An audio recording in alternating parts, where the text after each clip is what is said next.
திருவள்ளூர் நாம் தமிழர் கட்சி சார்பில் ஜெகதீஷ் சுந்தர் இன்று வேட்புமனுவை தாக்கல் செய்தார். நடைபெற உள்ள பாராளுமன்ற தேர்தலில் திருவள்ளூர் தனி தொகுதியில் போட்டியிடும் நாம் தமிழர் கட்சியின் வேட்பாளர் ஜெகதீஷ் சுந்தர் இன்று தேர்தல் அலுவலரும் மாவட்ட ஆட்சியருமான பிரபுசங்கர் அவர்களிடம் வேட்புமனுவை தாக்கல் செய்து உறுதிமொழி ஏற்றுக்கொண்டார். பின்பு பத்திரிகையாளர்கள் கேள்விகளுக்கு பதில் அளித்த அவர், பிறந்து வளர்ந்தது எல்லாமே மாதவரம் தொகுதியில் இருக்கக்கூடிய புழல் பகுதியில என்னுடைய பணி பார்த்தீங்கன்னா வேலம்மாள் அறக்கட்டளையில ரோபோட்டிக்ஸ் டிபார்ட்மெண்ட்ல இன்ஜினியரா ஒர்க் பண்ணிட்டு இருக்கேன். பசங்களுக்கு ரோபோட்டிக்ஸ் எய்ட் டீச் பண்றது தொழிலா பண்ணிட்டு இருக்கேன். என்னுடைய கல்வி தகுதி பிஇ எம்இ எல்எல்பி முடிச்சிருக்கேன். இப்போ நம்ம நீங்க தொகுதியில எந்தெந்த மாதிரியான பிரச்சனைகள் இருக்கு ஏதாவது தெரியுமா உங்களுக்கு? உங்களுக்கு ஆவணமாவே எடுத்துட்டு வந்திருக்கேன். இப்போ நம்ம காமராஜர் சிலையில இருந்து இப்போ வர்றதுக்குள்ள நீங்களே பார்த்துருப்பீங்க. சின்னதுதான், நீங்க இதுவும் வச்சுக்கலாம். எவ்வளவு மணல் லாரிகள் ஓடிட்டு இருக்குன்றது சொல்லுவாங்க, கேள்விப்பட்டிருக்கோம். இங்க பாத்தீங்கன்னா ஃபுல்லா கிட்டத்தட்ட நிமிஷத்துக்கு 2 லாரி ஓடிட்டு இருக்கு. அதுவும் பட்ட பகல்ல 11 மணிக்கு. இதுதான் திருவள்ளூர் பார்லமெண்ட் தொகுதியில் நடக்கக்கூடிய பிரச்சனைகள். இந்த தொகுதியில மட்டும்தானான்னு கேட்டா கிடையாது. இது ஒரு குறிப்பிட்ட கட்சியான்னு கேட்டா ஒரு குறிப்பிட்ட கட்சி மட்டும் கிடையாது. ஆண்ட கட்சி, ஆளும் கட்சி, ஆள துடிக்கிற கட்சி யார் வந்தாலும் இதுதான் பண்ணிட்டு இருக்காங்க. மண்ணுக்காக மண் வளத்துக்காகவும் நீர் வளத்துக்காகவும் குரல் கொடுக்கக்கூடிய ஒரே கட்சின்னு பாத்தீங்கன்னா நாம் தமிழர் கட்சி மட்டும்தான். இந்த திருவள்ளூர் தொகுதியில வெற்றி பெற்று போகும்போது இங்க இருக்கக்கூடிய நீர்நிலைகளை பராமரிக்கணும். ஏன்னா நீர் அது ஒண்ணுதான் முக்கியம். வள்ளுவரே சொல்லியிருக்காரு, நீரின்றி அமையாது உலகு. இப்ப தண்ணி இல்லைன்னா பெரிய பிரச்சனை. பெங்களூர்ல ஏற்கனவே பார்த்திருப்பீங்க. இந்த பெங்களூர்ல இது தொடர்ந்து இப்ப கோயம்புத்தூர்லயும் பாத்தீங்கன்னா இந்த பிரச்சனை வந்துருச்சு. தண்ணி பற்றாக்குறைன்னு வந்திருக்கு. இப்ப நம்ம மார்ச் மாசத்துல இருக்கோம், இன்னும் 2 மாசம் இருக்கு. என்ன பண்ணுவோன்றது தெரியாது. தொடர்ந்து ஆக்கிரமிப்புகள், இந்த ஆக்கிரமிப்புனால வரக்கூடிய பிரச்சனைகள், ஏரிகளை மூடுறாங்க. ஏரியை மூடினா மட்டும் போதாது. இப்போதைக்கு கடந்த ஆட்சியில எனக்கு தெரிஞ்சு நான் ஒரு 40 ஏரிகளை தூர்வாரத்துக்காக ட்ரோன் காட்சிகள் எல்லாம் எடுத்து கொடுத்துருப்போம். முன்னாடியும் பின்னாடியும் எப்படி இருப்போம்னு சொல்லிட்டு அங்க அது பண்றாங்க, நல்ல விஷயம் தான். ஆனால் அது போதுமான்னு கேட்டா ஏரியை மட்டும் பராமரிச்சுட்டு அதுக்கு சேர வேண்டிய கால்வாய்கள் எல்லாம் மூடியாச்சு. அப்போ டைரக்டா வானத்துல இருந்து மட்டும் ஏரிக்கு தண்ணி வந்துருமான்னு கேட்டா அது ஒரு முட்டாள்தனமான ஒரு விஷயம்.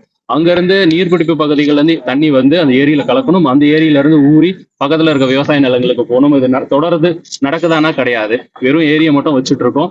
ஏரியில இருந்து அது சீக்கிரமா வத்திடும். ஆனா நிலத்தடி நீருக்குள்ள நம்ம அதை கொண்டு போய் சேர்த்தால் மட்டும்தான் இந்த தண்ணி பிரச்சனையை தீர்க்க முடியுங்க. இது முக்கியமா இருக்கக்கூடிய பிரச்சனைகள். 2வது வேலை வாய்ப்புன்றது இங்க உங்களுக்கே தெரியும். எல்லாருமே இங்க இருக்கவங்க எல்லாம் கவர்மெண்ட் வேலையெல்லாம் ரொம்ப பழைய காலம் ஆகி போச்சு. கவர்மெண்ட் போஸ்டிங் வாங்கி நீங்க உங்க ஃப்ரெண்ட்ஸோ சொந்தக்காரங்களோ பாத்தீங்கன்னா சித்தப்பா மாமா ரிலேஷன்ஷிப்ல தான் இருப்பாங்க. இப்ப இருக்கக்கூடிய தம்பிகளோ சின்ன உறவுகள் பாத்தீங்கன்னா ஒரு கவர்மெண்ட் வேலைக்குள்ள போறதுன்றது ஒரு பெரிய பிரச்சனையா இருக்கு. ஆனால் பாத்தீங்கன்னா இந்த கவர்மெண்ட் வேலையில யார் வராங்கன்றது உங்களுக்கே தெரியும். வடக்கர்கள் தான் வராங்க. நம்ம தமிழ்நாட்டுல இருக்கக்கூடியதுலயே நல்ல கல்வி நிறுவனங்கள் இருக்கக்கூடிய மாநிலம் தமிழ்நாடு. இவ்வளவு படிச்சு வந்தாலும் வேலை கிடைக்கல அப்படின்னும் போது அது வட இந்தியர்களின் ஆக்கிரமிப்பு அங்க இருக்கு. இது மட்டும் இல்லாம கம்பெனிகள் கம்மியா போயிடுச்சு. நம்ம முன்னாடி எல்லாம் கவர்மெண்ட் கம்பெனிகள் ஆரம்பிச்சாங்க. ஆனால் இப்போ கவர்மெண்ட் சாராய கடை திறக்கிறதுல மட்டுமே ஒரு குறியா இருக்காங்க. மற்றபடி அவங்களுக்கு வருமானம் இந்த இதுல இருந்து வரணும்னு நினைக்கிறாங்களே தவிர கம்பெனியை நடத்தி கம்பெனில இருந்து வருமானம் வரணுன்றது ரொம்ப கம்மியா போச்சு. நாங்கள் ஆட்சிக்கு வரும்போதும் வெற்றி பெற்று வேட்பாளராக போகும்போது தனி மனிதராகவும் கட்சியாகவும் ரோபோட்டிக்ஸ் துறையில ட்ரைனிங் இதுல இருக்கிறதுனால கண்டிப்பா மக்களுக்கு பயிற்சிகள் கொடுத்து அவங்கள நல்ல கம்பெனிகளில வேலைக்கு சேர்க்கறதுக்கான பெரும் முயற்சி எடுக்கப்படும்.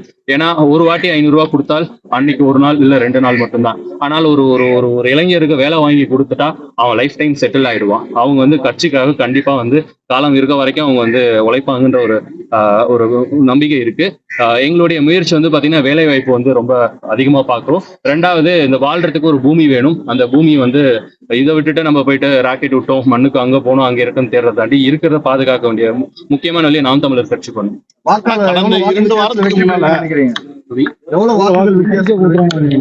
உங்களுக்கே ப்ரொஜெக்ஷன்ஸ் எல்லாம் நீங்க போட்டீங்க. முன்னாடி 8ன்னு சொல்ல ஆரம்பிச்சு இப்போ 18, 20 எல்லாம் கொடுக்க ஆரம்பிச்சிட்டீங்க.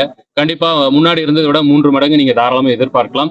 அதுவும் குறிப்பிட்ட சொல்லணும்னா திருவள்ளூர் பாராளுமன்ற தொகுதியில கட்சி இங்க போட்டின்றதுன்னு பாத்தீங்கன்னா காங்கிரஸுக்கும் திமுக கூட்டணியில் இருக்கக்கூடிய காங்கிரஸுக்கும் நாம் தமிழருக்கும் மட்டும்தான். மற்றவங்க எல்லாம் ஏற்கனவே 3வது 4வது இடத்துக்கு போயிட்டாங்க. உங்களுக்கே தெரியும். இப்போ நாம் தமிழர் உறவுகள் இங்க வழக்கமா வேலை செய்யறத விட 2 மடங்கு 3 மடங்கு வேலை பார்த்து வெற்றியை நோக்கி எங்களுடைய பயணம் இருக்கும். நீங்க உங்க கேள்விக்கு பாத்தீங்கன்னா கண்டிப்பா திருவள்ளூர்ல 20% வாக்குகளை பெறதுன்றது அது சின்ன குழந்தைக்கே தெரியும். கண்டிப்பா கடந்த 2 வாரத்துக்கு மேல வேப்பம்பட்டுல வந்து உங்களை அறிமுக கூட்டம் நடக்கும்போது அங்க வந்து மர்ம நபர்கள் கல்வி வச்சுறாங்க. இதை நீங்க எப்படி பாக்குறீங்க? தொடர்ந்து இது மாதிரி பிரச்சாரம் செய்யும் போது உங்களுக்கு இடையூறு செய்வாங்கன்னு எதிர்பார்க்குறீங்களா? எப்படி பாக்குறீங்க இதை? ஆஹ் அது வந்து ஒரு சின்ன சம்பவம் தான். அதனால நாங்க அதுக்கு தயாரா தான் இருக்கோம்.